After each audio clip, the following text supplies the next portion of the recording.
So many people just locked up around here. All the homies in. I'm getting letters every day. Just stacks of them. Just letters. The homies. They writing.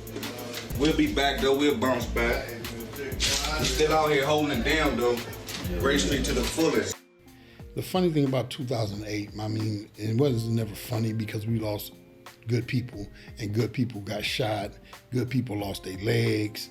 He was shot 3 times. He was shot twice in the back and once in the leg. And as long as I'm here, I'm gonna keep your memory alive, and I'm gonna keep the stamp that you left on this earth alive.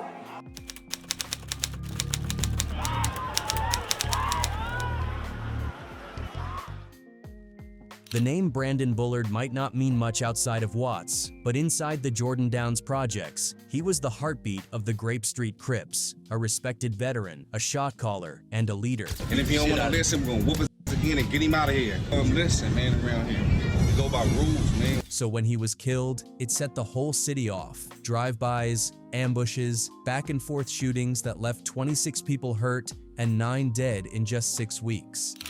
Until all the fakes dead. When all the fake streets dead, that's when we'll go to sleep.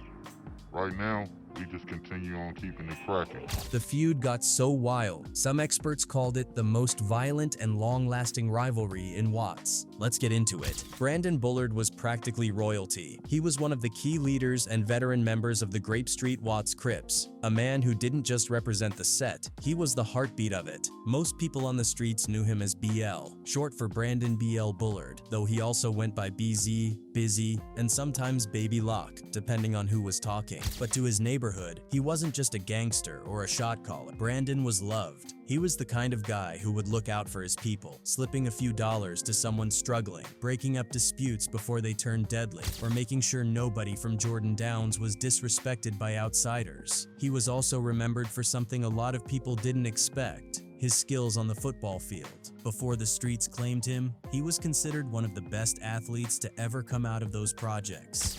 I fuck with none but my homies, man. None but Gray Streets, really. Mostly, ain't no too many people writing me state pen letters. None but homies every day, man. People in Watts often say it's like a small ecosystem, everything and everyone connected. All movements felt across the entire city. And in that system, Brandon Bullard was a gravitational force. When he moved, the streets moved with him. When he spoke, people listened. His influence ran deep, especially within the Grape Street Crips, where he wasn't just a member, but a decision maker, a shot caller who kept things organized and under control. Anybody out of line ain't what we talking about, they getting disciplined. You mean members of your own gang? Yeah, exactly. Oh, so basically if a member of y'all gang ain't doing what he's supposed to do, You gonna whoop his ass. But everything changed on Christmas morning in 2005. That was the day Brandon's legend, and one of the bloodiest chapters in Watts' history, was written in gunfire. It started the night before. On Christmas Eve, over in Nickerson Gardens, Demon Whiting, a 32-year-old original gangster from the rival bounty hunter Bloods, was walking through his neighborhood. Whiting was an old-school figure, someone who had survived the kind of gang wars that had shaped Watts for decades. But that night, his past caught up with him. A car pulled up, and from inside, someone let loose a burst from an AK-47. The bullet tore through his back, severing his spine, and left him paralyzed on the pavement. In a city where pride and revenge rule over peace and patience, retaliation wasn't a matter of if, it was a matter of when, and in this case, it didn't take long. The bounty hunter Bloods answered back less than 24 hours later, on Christmas morning. One of their members, a man named Antoine Pig Staffer, left Nickerson Gardens and made his way toward enemy territory, the edge of the Jordan Downs projects. It was a bold, suicidal move, walking straight into Grape Street Crip territory on Christmas morning. But Pig wasn't there to talk. He spotted a car parked on the block, walked right up to it, and without hesitation, pulled out his gun and shot Brandon BL Bullard in the face. By all accounts, Bullard shouldn't have survived. But somehow, he did. The bullet tore through him, but didn't take his life. For most people, that would have been the end, a brush with death that makes you change your ways. But for Brandon Bullard, surviving that hit only boosted his reputation. It made him even more of a legend. People said he was untouchable now, a man who took a bullet to the face and lived to tell the tale. But that Christmas morning shooting was the spark that lit a wildfire. The retaliation that followed turned the streets of Watts into a war zone. The Grape Street Crips and the Bounty Hunter Bloods went head-to-head in a deadly game of revenge. Drive-bys became daily occurrences. The air was filled with the sound of gunfire from AK-47s, MAC-10s, Uzis, and 9mm handguns. Nobody was safe. Not gang members, not bystanders, not families just trying to celebrate the holidays. Almost immediately after the attack on Bullard, a bounty hunter who had been heading into Jordan Downs to visit family for Christmas was ambushed and shot 7 times. Not long after that, 2 more bounty hunters were murdered in quick succession. It was a brutal, tit-for-tat cycle of violence that spiraled out of control. In Watts, Christmas is supposed to be a time when even the gangs chill out, a kind of unofficial ceasefire. But in 2005, that tradition was shattered. The shooting of Brandon Bullard didn't just break the peace, it turned Watts upside down. For the next month and a half, blood was spilled on both sides, with bodies dropping almost weekly. 3 years after Brandon Bullard's miraculous survival, when people thought the worst of the Watts wars had cooled off, tragedy struck again, and this time, it was final. It was January 27, 2008, a Sunday morning that started like any other night in South Los Angeles. Loud music, liquor bottles popping, and familiar faces gathered to blow off steam. The setting was a rented hall on Florence Avenue, neutral ground, or at least that's what everyone thought. The crowd that night was a mix of different sets, including members of the Grape Street Crips from Jordan Downs and the East Coast Crips, a group they'd shared relatively peaceful relations with for decades. For years, GSC and ECC had managed to avoid the kind of bloody history that plagued other Crip sets. But peace in LA gang life is fragile, and all it takes is a spark. One of your parties in 2008 had some gunfire in there. Can you speak on that? 2008, which party? I think it was the one that kind of kicked off the beef with the Grapes. That spark came in the form of an argument, something small at first, the kind of heated back and forth that usually fizzles out. But this time, it didn't. According to accounts from people who were there, the fight started over a personal issue involving women connected to members from both sides. The music was blasting, the hall was packed, and emotions were running high. Then, somewhere in the chaos, somebody pulled a gun. It was so crowded and got cracking with the girls, we was able to stop it. Me and BL went out into the middle of the club. I made the DJ turn off the music, and I told him, I'm like, we ain't doing this. So the one dude come out the bathroom, which I believe was the boy's son. He come out and he bust in the air 3 times. Once he did that, it's up. Start shooting. At around 1 a.m., the entire room exploded into panic. Shots rang out. Loud, fast, and disorienting. Screams drowned out the music as people hit the floor, trying to dodge the crossfire. By the time the smoke cleared, 6 people had been shot. Bodies were scattered across the dance floor and near the exits, the floor slick with blood and broken glass. One of the victims was Brandon B.L. Bullard. The man who had survived a bullet to the face 3 years earlier wasn't so lucky this time. He had been hit again, this time fatally. He was rushed to the hospital, but the wounds were too severe. At just 25 years old, one of the most respected figures in Watts was gone. So, the shooting happened, so the dust clear. And then when that dust clear, my boy is down.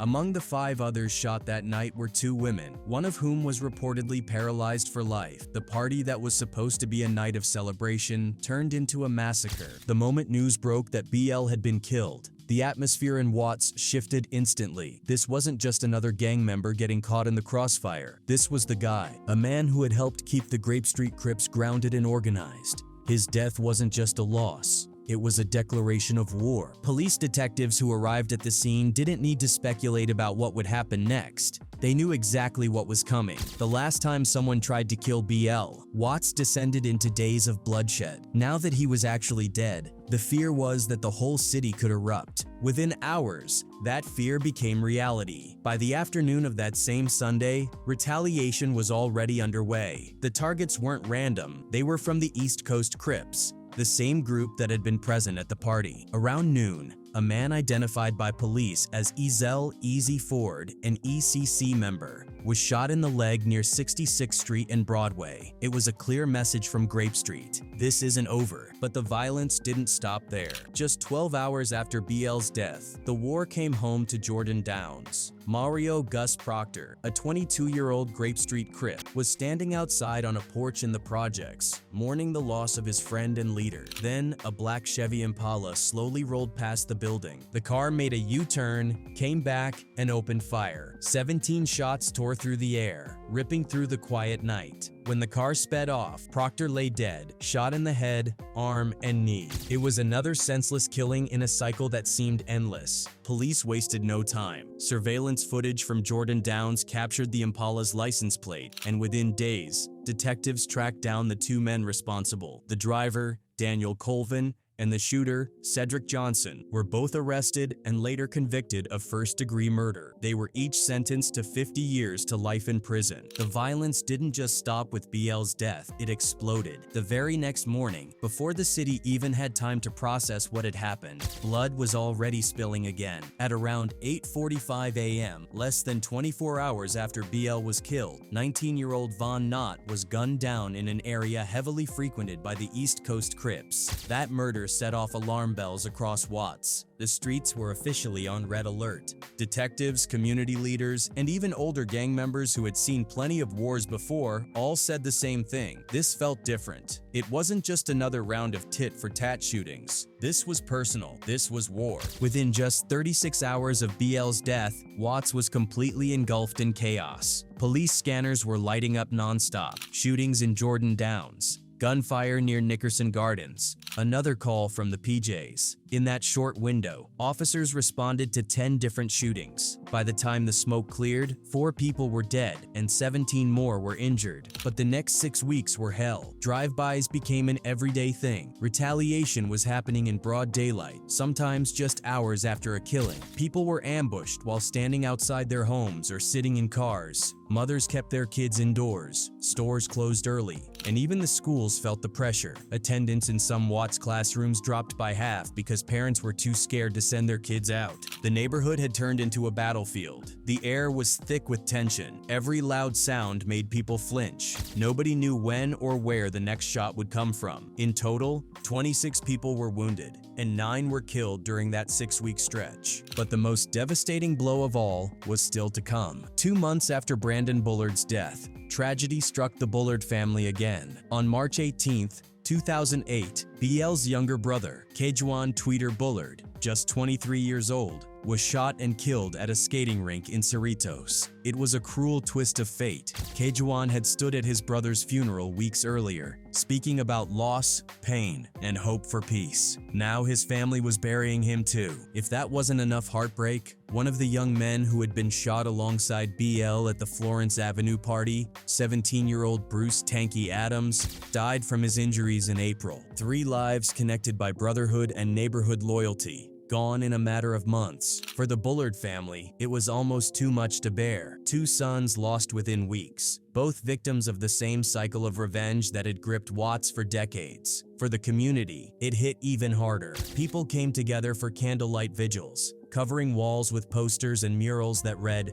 "Rest in Power" and "Long Live BL." Mourners called Kejuan by his street name, Tweeter 9 Millie Beasy, remembering his wild laugh, his loyalty, and his love for his brother. Within just 36 hours of the first wave of bloodshed, Los Angeles was in full crisis mode. The level of violence tearing through Watts was unlike anything the city had seen in years. Realizing the situation was spiraling fast, LAPD Chief William J. Bratton made a bold move. He called an emergency summit, bringing together not just local law enforcement but federal agencies too, the FBI, the DEA, and the Bureau of Alcohol, Tobacco, Firearms, and Explosives. Everyone who had any power to stop the violence was suddenly sitting at the same table. U.S. Attorney Thomas O'Brien later recalled how the meeting began. Bratton didn't waste time with speeches or small talk. He simply looked around the room and said, "Here's our problem. How are we going to fix this?" Normally, local cops and federal agents didn't get along. There had always been tension. LAPD thought the feds were arrogant and out of touch, while the feds saw the local police as reckless and territorial. For years, both sides had worked in silos, stepping on each other's toes whenever their investigations overlapped. But this time, the situation demanded something different. Watts was on fire, people were dying, and the violence was bleeding beyond the neighborhood lines. Everyone knew they couldn't afford to play the same game of egos. FBI Assistant Director Salvador Hernandez later said the summit wasn't just about calming things down for the weekend. It was about figuring out a long-term plan to make sure the city never saw another eruption like this again. The conversation shifted from routine policing to strategy. Who were the real power players driving the violence, and how could they be taken out of the equation? Their immediate focus was on the shot callers, the men giving the orders from the shadows, the ones who weren't necessarily pulling triggers, but were orchestrating the chaos. Federal agents, LAPD detectives, and prosecutors began sharing intel and working side by side, and it worked fast. Within a month of the meeting, the U.S. Attorney's Office had indicted 18 gang members, many of whom were believed to be behind the surge of killings and retaliations that had turned Watts into a war zone. It was a coordinated hit on the command system of the gangs, not just another series of arrests. For the first time, law enforcement was dismantling the structure behind the violence rather than just reacting to it. The murder of Brandon Bullard and the chaos that followed ended up forcing a major shift in how Los Angeles handled gang crime. It became a turning point, the moment when federal law enforcement became deeply embedded in LA's gang prosecutions. What started as an emergency meeting led to the creation of multi-agency task forces that are still active today, tackling organized crime and gang networks across the city. But as the smoke cleared, city officials realized something deeper. All the arrests and raids in the world weren't going to solve the core issue. They could lock up 100 people, but if nothing changed in the neighborhoods, the lack of opportunity, the hopelessness, the constant pressure to survive, new gangs would just rise up to replace the old ones. The death of B.L. Bullard and the violent wave that followed didn't just shake the streets of Watts. It shook Los Angeles politics to its core. The chaos became impossible to ignore. For years, city leaders had talked about reform, about finding better ways to tackle gang violence. But it always ended up as meetings, memos, and speeches. Now, with bodies dropping and entire neighborhoods paralyzed by fear, there was no more room for talk. The city needed a plan, something bigger, coordinated, and permanent. That realization led to an institutional overhaul in how Los Angeles approached gang violence. Out of that moment came the GRYD program, the Gang Reduction and Youth Development Initiative. Instead of focusing only on suppression, GRYD aimed to build prevention and intervention systems right inside the communities most affected. The idea was to stop the cycle before it started. Veteran officers, some with 2 decades on the force, later admitted that before this shift, they were basically running in circles. "We were just doing the same thing over and over again," one said. "It felt like we were arresting the same people every few years." They realized that pure enforcement was just a treadmill, exhausting, repetitive, and going nowhere. The office officially came to life in the spring and summer of 2008, just months after BL's murder and the 6-week bloodbath that followed. It wasn't just another city department. It was a full-blown restructuring of how Los Angeles would deal with gang violence moving forward. Before GRYD, the city's anti-gang programs were all over the place. Different groups doing different things with no real oversight or shared direction. One nonprofit might be running a youth mentorship project, another doing job training, while a third was trying to mediate conflicts, but none of them were connected, and results were hard to measure. The city council's ad hoc committee decided that had to change. They brought in experts, community workers, criminologists, police officials, and even former gang members to design something new, something rooted in real experience. The result was the community-based gang intervention model, which became the backbone of the entire GRYD system. On February 13, 2008, The city council unanimously approved this model, marking a major shift in how Los Angeles approached violence. It was a sign that the city was finally ready to listen to the people who actually lived through the chaos. The first prong was all about crisis control, stopping the shooting right now. This involved something called street mediation, where trained intervention workers would step in during conflicts between rival gangs before things exploded into violence. These weren't outsiders or bureaucrats. They were people who had grown up in the same neighborhoods, who knew the politics of the streets, and who had enough credibility to be listened to. The second part of that prong was crisis intervention, a 24/7 rapid response team that could be activated anytime violence was about to break out or had just occurred. The goal was simple: get to the scene fast, cool things down, and prevent retaliation before it spiraled out of control. The second prong focused on the long game, helping individuals and families break free from the cycle of gang life. This included offering access to mental health services, job training, educational opportunities, and even tattoo removal programs. These might sound small, but they were crucial. For someone trying to leave gang life, removing tattoos that marked their set could mean the difference between life and death. And job programs gave people a shot at something other than hustling on the corner. The idea was to give those who wanted out a real way forward, not just promises. This new approach immediately started showing results. The police saw the difference too. Deputy LAPD Chief Charlie Beck was one of the first to openly acknowledge how the new model was changing things. He said the intervention teams didn't just help the police do their jobs, they made communities safer in the long run. The police were used to showing up after the fact, but now they had partners working on the front lines, stopping things before they started. One of Greidy's biggest early wins came just months after it launched. The Summer Night Lights program kicked off in 2008,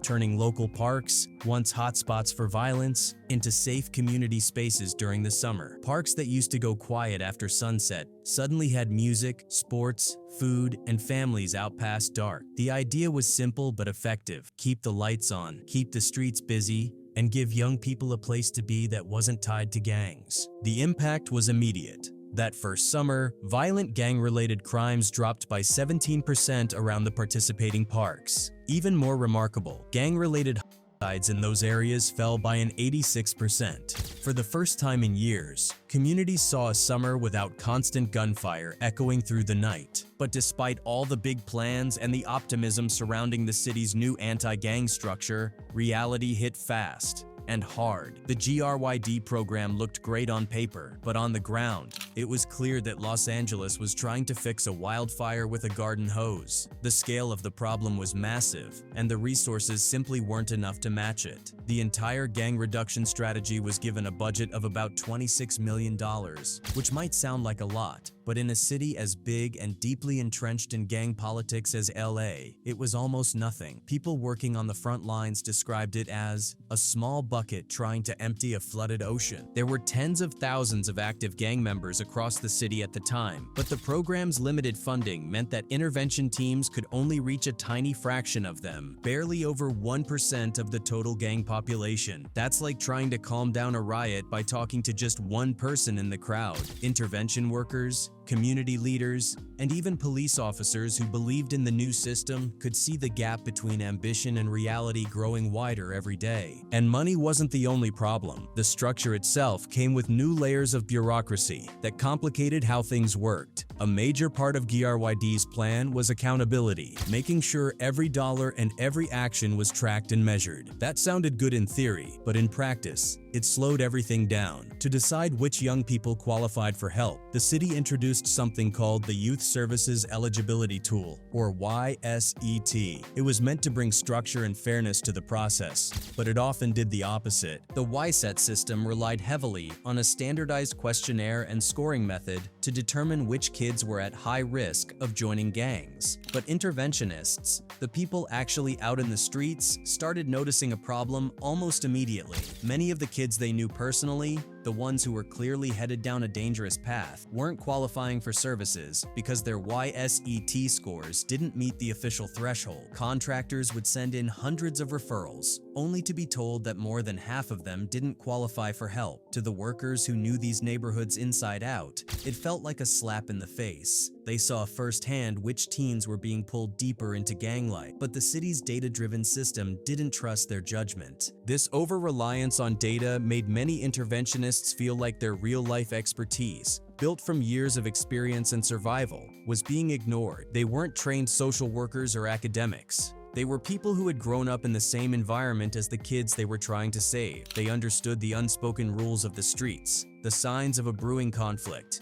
and the subtle cues that could mean the difference between a fight and a funeral. But the city's algorithm didn't measure that. Adding to all of this was another major obstacle: distrust. Greidy's model depended on collaboration between the police, city officials, and intervention workers, but those relationships were fragile from the start. Many intervention workers were former gang members, and that history gave them credibility in the community, but it also made law enforcement hesitant to fully embrace them as partners. Some LAPD officers, especially those on the lower ranks who worked directly in gang-heavy neighborhoods, were skeptical about working side by side with people who had once been on the other side of the law. To them, the idea of ex-gang members being part of an official city initiative felt risky, even disrespectful. From the interventionists' side, the distrust ran just as deep. Many of them felt exposed and unprotected. The city hadn't created clear legal safeguards for them, like a certificate of confidentiality, something that would protect sensitive information from being used against them in court. That meant if an intervention worker shared something about a gang member or a conflict during their work, that information could, in theory, be subpoenaed and used in a trial. In the world they operated in,